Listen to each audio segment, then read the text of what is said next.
Salut tout le monde et bienvenue sur ma chaîne YouTube. Dans cette vidéo, je vais te présenter l'avancement de mon projet de développement d'une application web de trading avec Streamlight. Pour rappel, je me suis donné comme ambition de créer ma propre application web de trading. Cette application pourra plutôt être utilisée par des investisseurs ou bien des analystes de marché. Donc, vous pouvez avec cette application réaliser par exemple une analyse technique en utilisant des indicateurs. J'ai déjà présenté cette page dans une précédente vidéo. Donc la page analyse technique, elle est déjà réalisée où vous pouvez utiliser plusieurs des indicateurs comme la moyenne mobile, les Bollinger Bands, le RSI pour faire votre analyse. Vous pouvez aussi faire de la prévision, donc de la prévision de prix de clôture en utilisant pour le moment la librairie Facebook Prophet, donc Meta Prophet, puisque Facebook a changé en temps de nom. Et donc, cette librairie concentre plusieurs techniques de machine learning et de deep learning spécifiques à la prévision de séries temporelles. Et donc, moi, je l'ai intégré dans mon application pour faire de la prévision de prix de clôture. Vous avez la possibilité de choisir entre plusieurs indices boursiers, dont le S&P 500, le CAC 40, le DAX, le FTSE 100 et le Nikkei 225.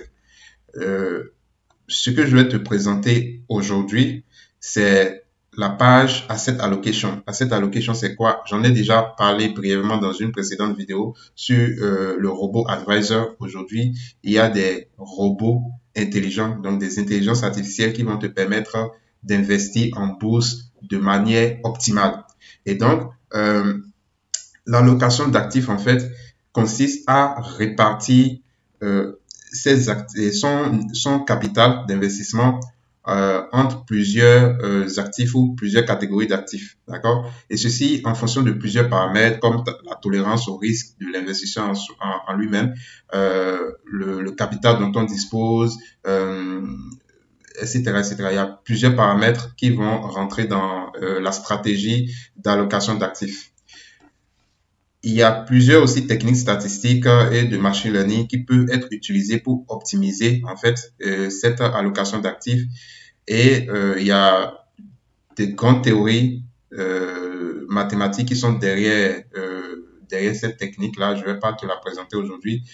J'en parle très bien dans l'un de mes livres. Je te mettrai le description le titre du livre et le lien pour te procurer ce livre en description de la vidéo. Donc, je disais, donc l'allocation d'actifs va permettre à l'investisseur de savoir quelle part de son capital il alloue à tel actif de son portefeuille. Par exemple, si je suis dans le S&P 500, j'ai par exemple Apple, Facebook, Meta, Amazon dans mon portefeuille. Est-ce que j'alloue 60% de mon capital à Apple? Est-ce que j'alloue 20% à Amazon, etc. C'est ça l'allocation d'actifs, d'accord? Et donc, avec cette application, ou plutôt précisément cette page de l'application, vous pouvez faire cela et voir les résultats de manière itérative. Il y a 4 méthodes ou 4 techniques que je vais utiliser, que j'ai implémentées d'ailleurs. Il y a les techniques de simulation de Monte Carlo, il y a l'optimisation de SciPy, il y a l'optimisation de la librairie CV-INSPY et une dernière technique que je n'ai pas encore implémentée. Donc, sans plus tarder, commençons par explorer un peu l'interface graphique de cette page. Tout d'abord, vous sélectionnez la technique d'allocation d'actifs que vous voulez utiliser. Je vais garder par défaut sur Monte Carlo Simulation. Vous choisissez votre indice boursier. Donc, par exemple, je vais choisir le CAC 40. Vous avez la possibilité de choisir votre date de début d'études, votre date de fin. Par défaut, c'est la dernière date disponible. En tout cas, c'est la date du jour. Et ensuite, vous allez sélectionner les actifs qui vont constituer votre portefeuille. Par exemple, je vais sélectionner Airbus, je vais sélectionner quoi encore, AXA, je vais sélectionner LVMH, voilà, je vais sélectionner quoi encore, un dernier, Renault, d'accord? Donc, je sélectionne ces 4 entreprises et je clique sur Run Asset Allocation pour exécuter le process. Donc, quand je clique sur Run, l'application va tourner et me renvoyer les résultats. Donc, tout d'abord, qu'est-ce qui se passe en back-end? Il va charger les données. Il m'affiche un graphique des prix de clôture ajustés de ces actifs que j'ai choisis. Il m'affiche aussi le graphique des rendements journaliers pour chacun de ces actifs-là. Et j'ai la possibilité aussi de voir en fait la data frame qu'il a calculé dans la data frame parce que derrière en fait qu'est-ce qu'il fait le Monte Carlo Simulation, il va faire une simulation de plusieurs portefeuilles, d'accord, afin de choisir le plus optimal en fonction de certains critères. Par exemple, est-ce que c'est le rendement qu'on veut maximiser? Est-ce que c'est la volatilité qu'on veut minimiser? Est-ce que c'est le ratio de Sharpe ratio qu'on veut maximiser? Donc, lui, il va calculer tout ça. Et attention, je vais faire un encore. Et après avoir calculé tout ça, il va nous tracer la frontière efficace, donc le efficient frontier. D'accord? Donc, vous voyez, et ça, c'est tous les points représentent en fait tous les portefeuilles qu'il y a dans nos simulations. D'accord? Et à partir de cela, on peut déterminer la frontière efficace. Donc, après, vous avez la possibilité aussi de voir le résumé de la performance du portefeuille. Donc, il y a vous avez trois possibilités. Vous avez la possibilité d'avoir un portefeuille où c'est le ratio de Sharpe qui est maximisé, d'accord? Donc, je ne vais pas définir ces thèmes ici. Franchement, c'est des thèmes techniques relatifs à la finance, en tout cas au monde du trading de la bourse. J'ai déjà écrit un livre sur ce sujet où j'explique vraiment ces thèmes-là. Je te mettrai le lien du livre dans les commentaires et tu pourras aller checker. Et ce qui est intéressant, c'est que pour chaque type de portefeuille, il te donne en fait le poids que tu dois allouer à chaque actif. D'accord? Donc, par exemple, ici, il me dit que MCPA, c'est quoi déjà? Il faut que je change même pour mettre en fait le nom de l'entreprise plutôt que le ticker. Donc, alors, donc ici, vous avez les poids. Là, par exemple, c'est le portefeuille qui maximise le ratio de Sharpe.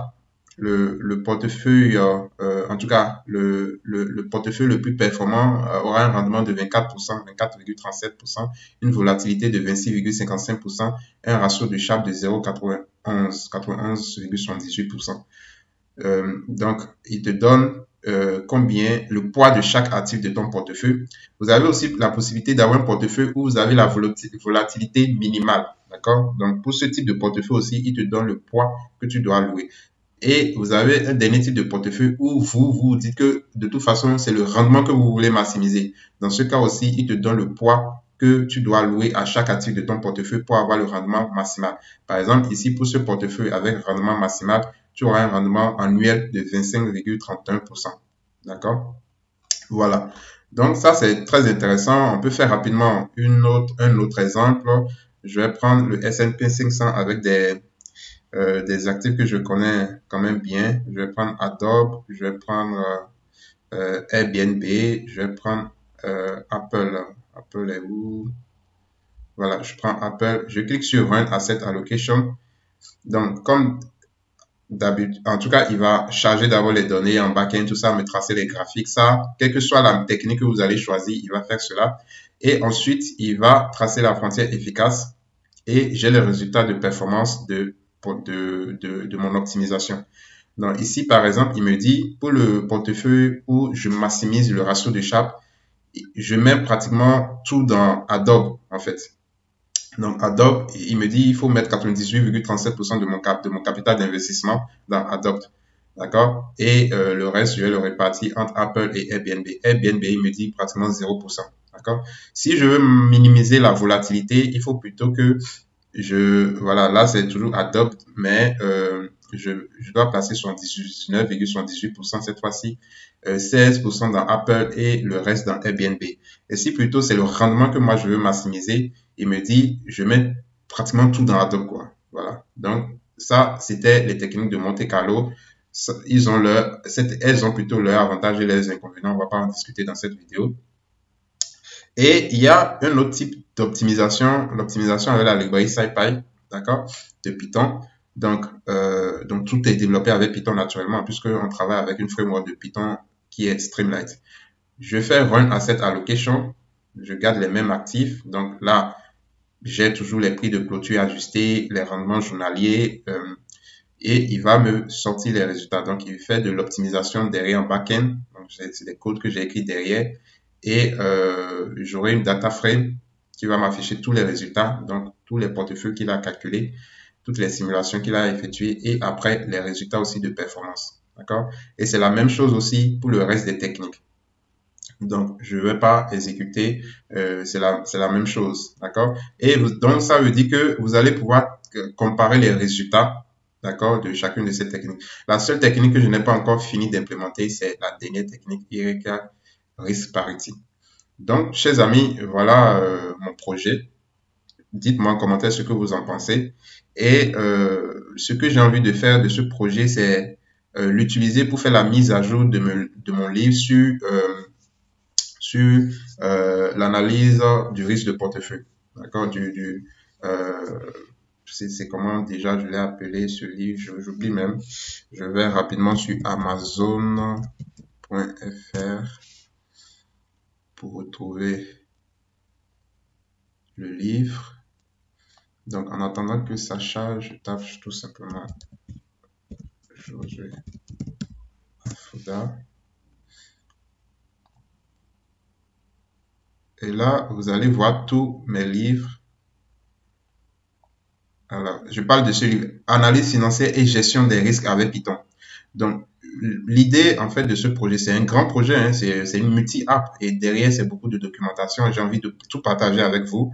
L'idée, c'est d'utiliser cette expérience pour faire la mise à jour de mon livre. C'est un livre que j'ai écrit depuis le 19, que j'ai publié depuis le 19 novembre 2020. Donc, c'est tout à fait normal qu'il y ait des choses peut-être qui ne fonctionnent pas parce que en temps, il y a des librairies qui ne fonctionnent plus ou bien il y a des techniques qui sont devenues obsolètes. Donc, je vais mettre ce livre à jour en utilisant mon expérience dans cette application. J'ai appris beaucoup de choses et ça va permettre de renforcer ce livre en fait. Donc, ça, c'est mon projet dans l'immédiat, vraiment. Dites-moi en commentaire ce que vous en pensez. Est-ce que vous voulez que je fasse la deuxième édition de ce livre en y incluant les codes de cette application?